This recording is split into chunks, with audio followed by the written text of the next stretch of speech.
बिहावा जौली रावण हुई बिहावा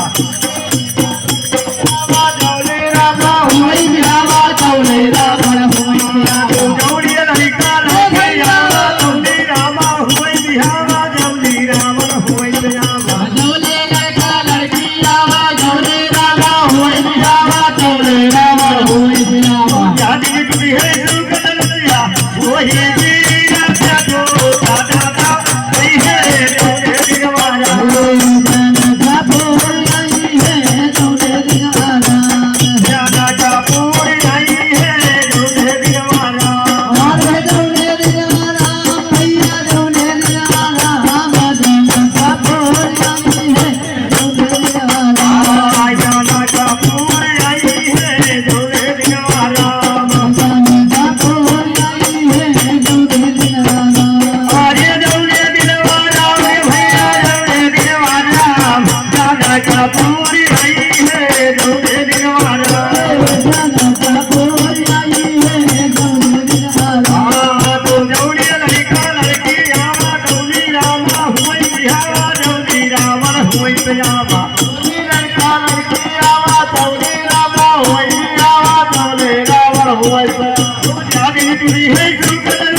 जनकपुरी में जाए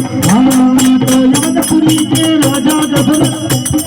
दशरथ भाई पहुँचे जनकपुरी में जाए जनकपुरी के राजा दशरथ उनके राम लखन भाई पहुँचे जनकपुरी में राम सिया के सिया जी बलवाद